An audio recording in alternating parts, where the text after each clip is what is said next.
Assalamualaikum warahmatullahi wabarakatuh. Saya Muhammad Haikal Abdul Rashid. Di sini akan mencoba sedikit berpendapat tentang video dari tugas etika profesi, yang mana di sini kita disuruh berpendapat mengenai dua video yang sudah diberikan. Nah, di sini kita disuruh menonton terlebih dahulu video yang diberikan.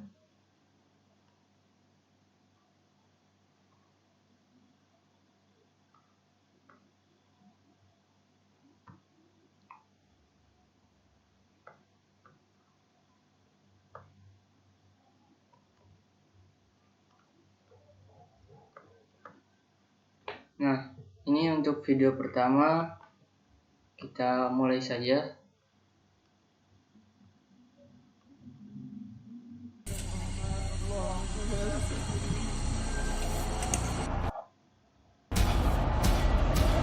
Bisnis rapid test. Nah, saya mengkhawatirkan jangan bersenang di atas penderitaan orang lain.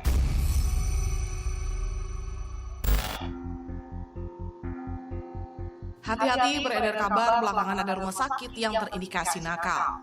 Manfaatkan pasien untuk diajak kong kali kong mau berstatus sebagai pasien COVID-19 agar rumah sakit bisa mendapatkan anggaran besar dari pemerintah. Modusnya, rumah sakit tawarkan janji berikan sejumlah uang jika pasien atau keluarganya setuju. Istilahnya sih uang santunan. Kami mendapat kesaksian dari salah satu keluarga pasien yang ada di ibu kota. Begitu jadinya kayak semacam bisnis, kayak apalagi kan anggarannya banyak ya. Karena setelah saya dengar juga saudara saya cerita ya, dia anaknya meninggal. Udah meninggalnya cuma asam lambung, cuma ditawarin sama pihak rumah sakit mau dibikin COVID aja kan meninggalnya. Jadi nggak jelas, nggak mau lah. Dia menolak lah, walaupun ada embel-embel katanya ada jaminan uang santunan 15 juta, cuma kan tetap aja nggak mau.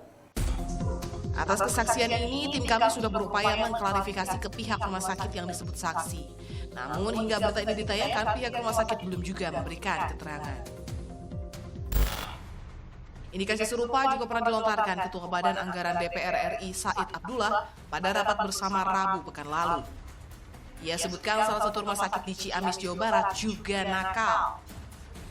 Kami menelusurinya dan bertanya pada salah satu warga yang anggota keluarganya meninggal dengan status pasien COVID-19.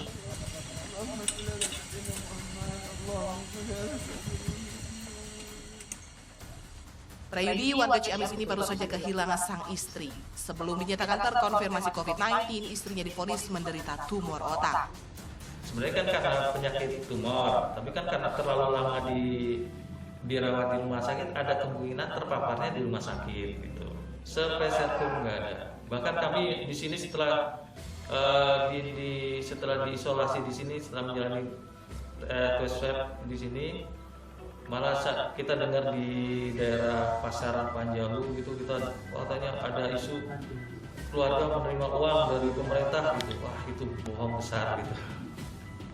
Yudi memiliki catatan biaya perawatan almarhumah istrinya selama 10 hari. Mencapai 16 juta rupiah belum termasuk biaya pemakaman. Tanggapi adanya isu miring, Bupati Ciamis membantah keras adanya rumah sakit nakal di wilayahnya. Kami selalu update data COVID itu setiap hari. Dan kami yang lebih jelas bahwa untuk tes positif atau negatifnya, kita belum mempunyai tes untuk PCR. Kami masih merujuk ke Labkesda Jawa Barat. Jadi yang menentukan apa itu positif atau negatif bukan kewenangan rumah sakit kami. Berdasar surat Menteri Keuangan yang dikeluarkan pada April 2020, Biaya pengobatan pasien terkonfirmasi COVID-19 berkisar mulai dari Rp7,5 juta hingga Rp16,6 juta per harinya. Biayanya berbeda-beda sesuai dengan kondisi pasien, apakah dengan atau tanpa komplikasi. Misalnya saja bagi pasien COVID-19 dengan komplikasi, biaya perawatan pasien corona di ruang ICU dengan ventilator mencapai Rp16,5 juta.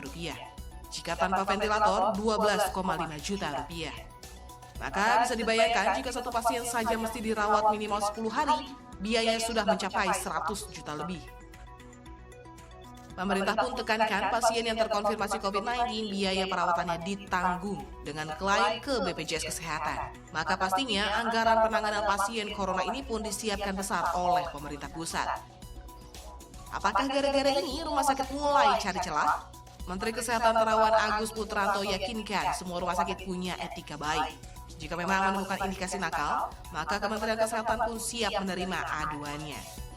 Tim Liputan melaporkan untuk NET. Nah, di sini untuk video pertama sini menurut saya pihak rumah sakit sudah melanggar atau terindikasi etika profesinya sudah dilanggar lah. Dikarenakan di sini memanfaatkan kondisi atau situasi pandemi COVID-19 ini untuk mencari untung dari anggaran dana pemerintah. Nah, di sini mereka dengan cara pasien yang tidak ada riwayat virus coronanya di sini bisa dimanipulasi agar seakan-akan pasien tersebut terpapar virus corona. Nah, di sini menurut saya sangat memprihatinkan karena bisa-bisanya suatu instansi rumah sakit malah memanfaatkan ini untuk mencari keuntungan sendiri atau bisa dibilang menyalahgunakan anggaran dari pemerintah. Nah, lebih parahnya juga masih ada sebagian kecil dari keluarga pasien yang menyetujuinya. Nah, karena diiming-imingi mendapat santunan dari rumah sakit. Nah, di sini alangkah baiknya kita menolak ajakan seperti itu karena sudah termasuk pembohongan publik dan dapat meresahkan masyarakat setempat karena berita kasus COVID-19 ini semakin hari semakin meningkat. Nah, kita lanjut saja ke video yang kedua. Nah, ini video yang kedua kita tonton. Komisi Pemberantasan Korupsi melakukan penahanan terhadap Kepala Badan Sumber Daya Manusia Kesehatan Kementerian Kesehatan Bambang Giatno Raharjo. Penahanan terkait dugaan kasus korupsi pengadaan alat kesehatan dan laboratorium Rumah Sakit Tropik Infeksi Universitas Airlangga tahun anggaran 2010. Sebelumnya, Saudara, KPK menetapkan Bambang sebagai tersangka dan telah diumumkan pada Desember 2015 lalu. Kasus bermula pada akhir 2008, Zulkarnain Kasim selaku Sekretaris BPP SDM Kesehatan diperintahkan Menkes saat itu, Siti Fadila Supari mengalihkan anggaran fungsi pendidikan untuk pengadaan alat bantu belajar mengajar, pembangunan dan pengadaan alat kesehatan Rumah Sakit Tropik Infeksi UNIR. Bambang lalu menugaskan Zulkarnain untuk melaksanakan perintah Siti Fadila itu. KPK mengungkapkan dugaan kerugian negara atas perbuatan tersangka sebesar lebih dari 14 miliar rupiah.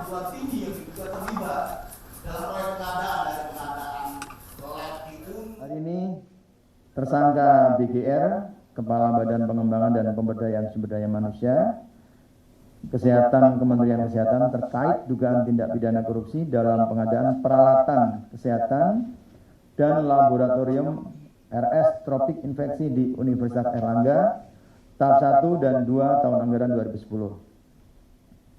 Sebelumnya KPK menetapkan BGR sebagai tersangka dan telah diumumkan pada sekitar bulan Desember 2015. Ini cukup lama ya. Nah, di video kedua ini korupsi alat kesehatan. Menurut saya dalam penanganan suatu kasus korupsi ini, hukuman yang harus diberikan itu harus memiliki efek jera yang lama, agar para koruptor tidak berani lagi untuk melakukan korupsi. Ya kalau bisa diberi hukuman mati aja ya, agar mereka berpikir 2 kali untuk melakukan korupsi.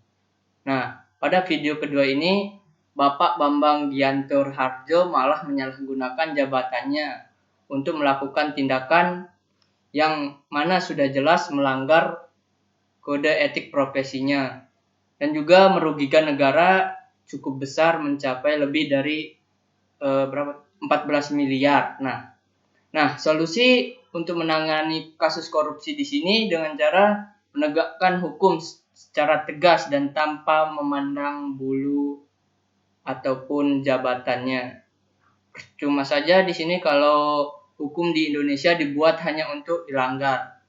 Dan aneh lagi, seorang pencuri seekor ayam malah dihukum penjara berbulan-bulan, sementara koruptor yang jelas-jelas mencuri uang negara hingga miliaran atau bahkan triliunan rupiah bisa bebas dari jeratan hukum.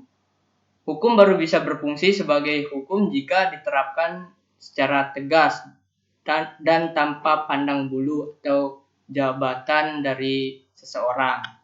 Nah, mungkin ini tanggapan saya dari kedua video dari tugas mata kuliah etika profesi.